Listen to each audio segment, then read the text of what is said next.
Yeah, my name is Bill Caccia. I'm the collection manager of the collection of the artist Sara Joyce. She's my mother. I'm the youngest of 3 children. My brother John and my sister Heidi are also involved with us in our family endeavor to sort of explain and share the work that our mother did over 5 decades.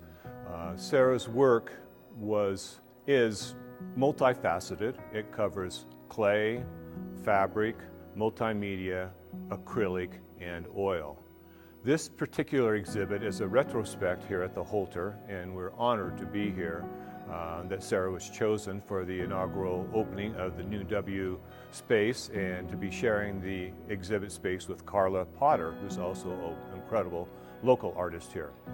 Sara was born in Arizona, in California, spent her early childhood during the Depression traveling all over with her family. She was the oldest girl in her family, and it was quite a traumatic, I think, childhood for her. Gila monsters, scorpions, snakes, all the different things that she was encountered in the desert in small little primitive homes that they lived in and shared, trying to find work. Her mother was quite ill, and one of the experiences that she had that had a big impact on her was she was helping her father deliver her 2 twin sisters, and the second one of the sisters died at birth, was stillborn. And Sara took that baby in her hands, put her in a shoebox and wrapped it with tissue, and then her father took it out and buried her. So sort of kind of one of the many experiences she had. Sara had a belief that souls that die at birth live on in other people.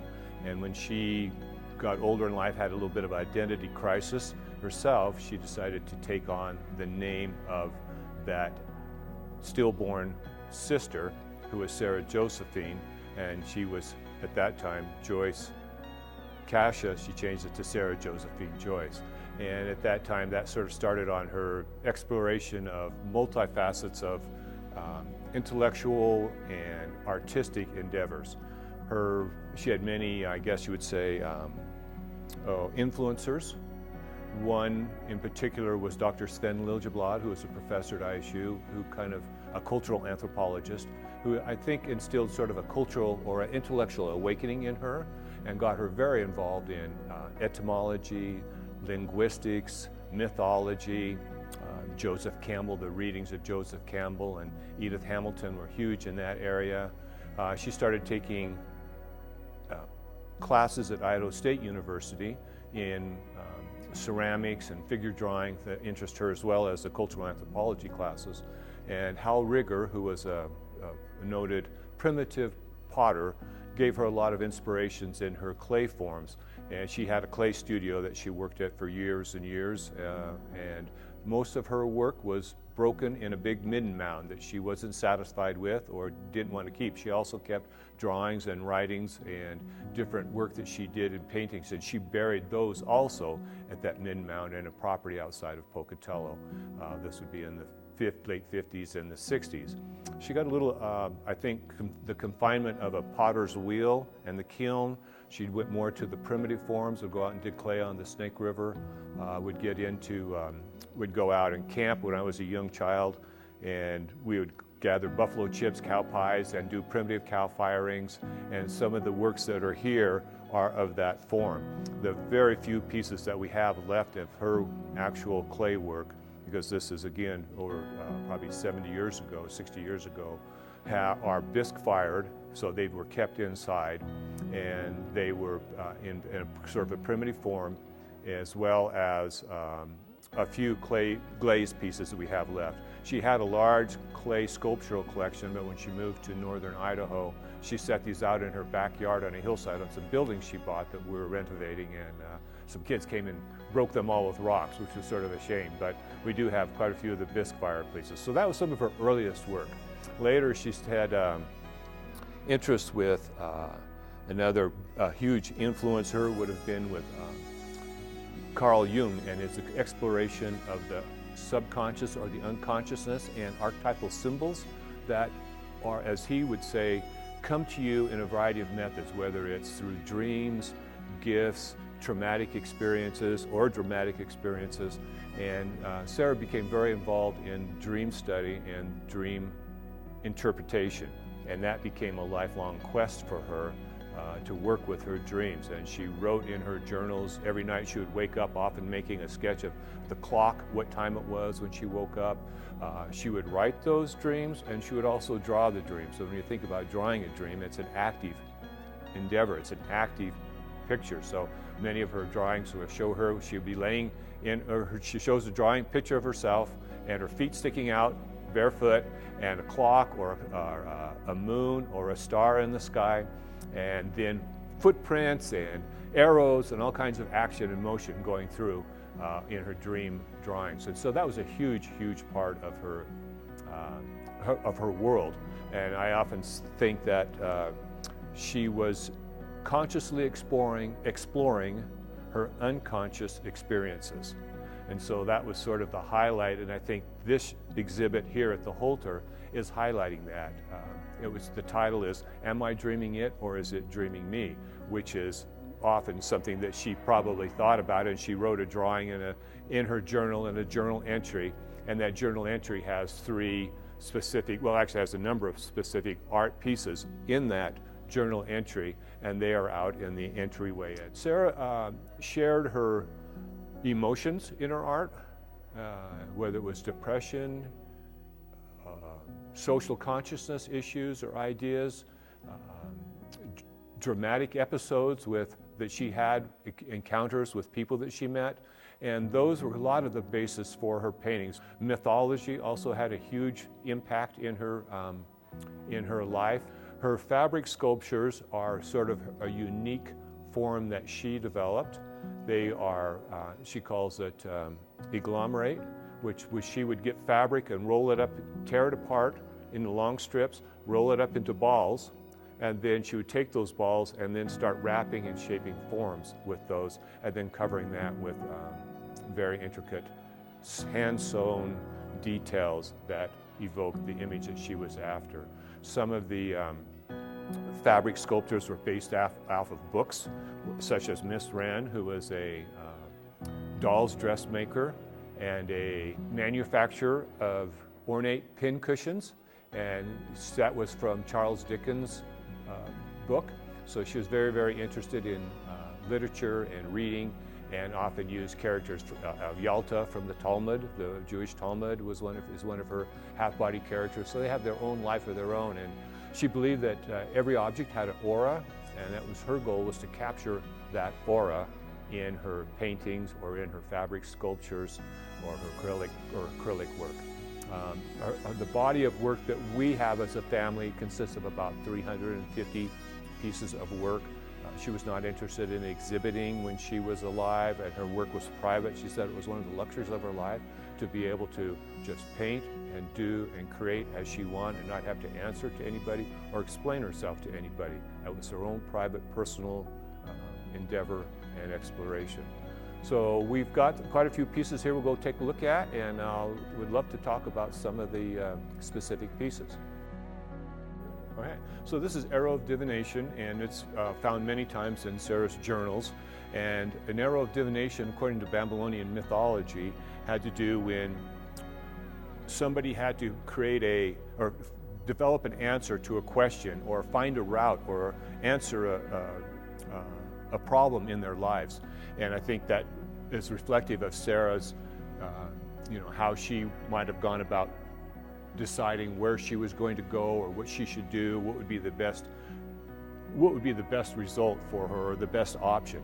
And in ancient Babylonia, they would often tie a note on arrows, different notes, and they would shoot them, and whichever one went the farthest, that was the answer to the question they were asking. Or if they came to a split in the road, they would shoot an arrow on one path, shoot an arrow on the other path, believing that the gods were intervening and giving them the correct answer that they should go, which route that they should follow or where they should go.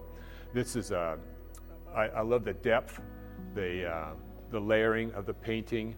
You can see she was very, very involved. She would find weeks or days and days working on a certain painting, and we never knew when she was doing it. I think it was during the nights, during the day. I never saw her, and I was involved with her as a building partner and also a caretaker later on in her life. And I never saw her painting or doing her art. It was very private. She would work back in her studio, and if I knocked on the door, it would be like 15 minutes, she would come out because I knew she was putting her paint away and whatever. But it's interesting, she never mixed paint. I could see in her studio, she'd have a palette, and she would never mix the paint on the palette. She would always mix the paint on the paintings, and then change a brush and work with the different colors.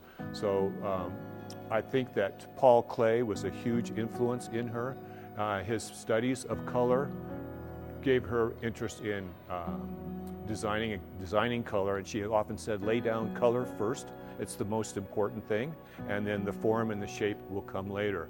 Her journals, her 3,000 pages of journals, are filled with color wheels and color designs that she'd done. So she did all her color designing in her journals before she would actually, often before she would start painting. So she had a concept in her mind, and a couple of artists in Idaho have called her a master of color, her ability to work with color, and that comes from Paul Klee, that his theory was the harmony of music harmony was the same as color harmony. If they're in harmony, then the painting would be in harmony, and she was a firm believer in that. And really, if you look at her color layering and the color work that she works on, it sets her aside in so many ways. One artist told me that her technical skills were not superior, but her color was masterful. So I think that's an important concept. Here is a painting here that I think is quite interesting too, if you look at the colors. That's called Small Voice Within, and I think for a woman who has experienced pregnancy and knows that may resonate or appeal to that person. If you look at the coloring again, just the layering and the levels of the coloring are just very, very unique. So these are some of her primitive clay forms. They were bisque fired. I don't believe this clay was dug from the Snake River Canyon. I believe that this was clay that she actually purchased, and serpentina is another of her clay forms there. She said the curve and the straight was the foundation of all art, design, and everything. Everything revolved around the curve and the straight. So that's what her clay forms work with. These are a few of her fabric pieces. This is double hump tweed, and you can see the still life photo where she has double hump tweed on her church pew in her home that she had in Pocatello. So that's she often used her artwork in her paintings or her paintings in her artwork. This painting is called Four Martyrs, and we didn't really understand where that painting came from, or that title came from. We recognize it as four women.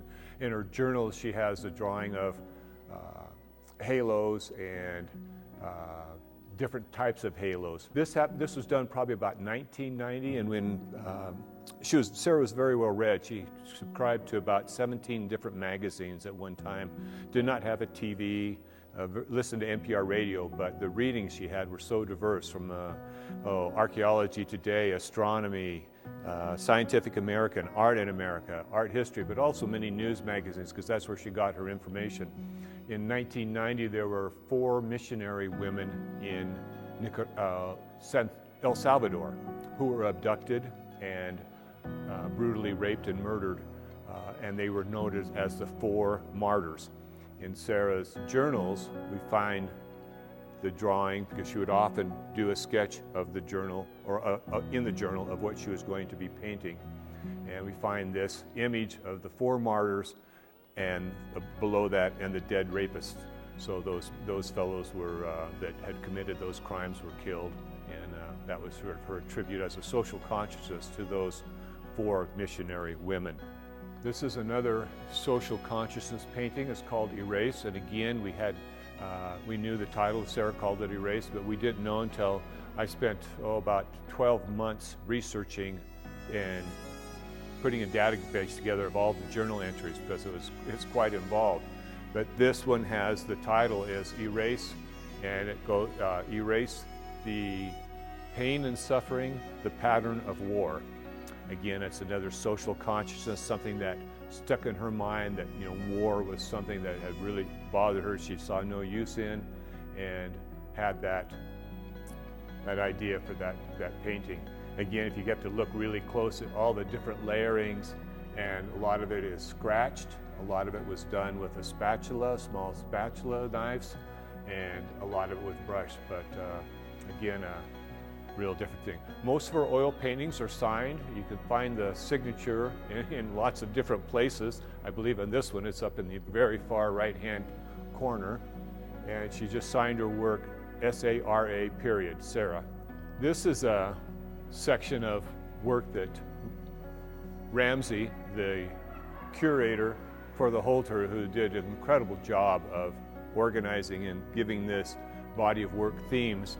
She's sort of Sara's wall, and I asked Ramsey, and I said, see if you can find Sara's self-portrait among all of these paintings. The next she kept looking around, and on the next day she said, it's that one. And I said, yeah, that was sort of her painting of herself when she was towards the end of her life, as she was getting older and more of an elder person. This is Lothar, and he's Lothar the Protector, and he was by her bedside every night. That was her protector at night, and he sat on a pedestal. And in her drawings, she said, she just did a Lothar and then designed the Zen rocks with the green ball. That was her, she said that's, if you just figure, that's how she wanted it displayed, because she did that drawing of that. This is an interesting painting. It's called Night Sea Crossing. It's another small oil on canvas board. And Night Sea Crossing has to do with the going from the conscious to the unconscious in your dream world. So when you're asleep and you're just moving into that unconsciousness, that's what that represents, with in the boat in the water, the moon up in the sky there. So just that Night Sea Crossing, and that's never-ending dream stream. And I like this one a lot, which is Morpheus, who's the god of dreams, another mythological person had a lot of impact in her life. The Buddha is an entity that Sara was very much enthralled with, and these are called, she did 8 of these. They're the incarnations of the Buddha. The Buddha is featured in many of her works. So those again are those fabric sculptures that she did with no form, no decoration, just the essence, the aura, their natural aura. And this is called Primitive Maiden, one of her clay forms there that goes with that. I think that's again, Ramsey did an incredible job of matching and organizing the work to make it, so you can grasp, get a feel of all the different mediums. This painting is called Tower of Babylonia, and it's another mythological story. It has to do with the Babylonians were building a tower to their gods, and they were working on it and getting close to the top, and God found out about it, and he get very upset, and he spiked down on the workers and destroyed the tower and sent them off sent them babbling off throughout the world. And that was the origin, one of the origins of, mythological origins of how language started. Because these people, these workers, had got all over the world just babbling and everyone speaking differently, and that's how different languages evolved, which I think is an interesting how, it's another mythological story that is interwoven in Sara's work. Hard to photograph, they're really hard to see, to get a good picture of them, but they have that eerie dream, subconscious, unconscious feel to them, in some kind of a dream world or dream state. And those, anyway, so there was 140 of those, and that was one of the first things we did is I framed those, bought cases of frames, so we were able to get those framed so that we could actually view them and look at them without damaging them. So that was sort of an interesting part of Sara and her work, because that's how private it was. She was just working and doing her thing. And, it was just never ending. Her work, her drawing, her baking of breads and foods was exceptional, holistic, healthy.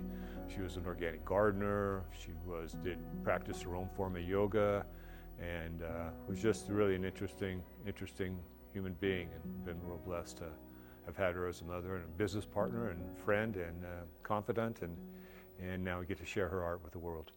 So thank you.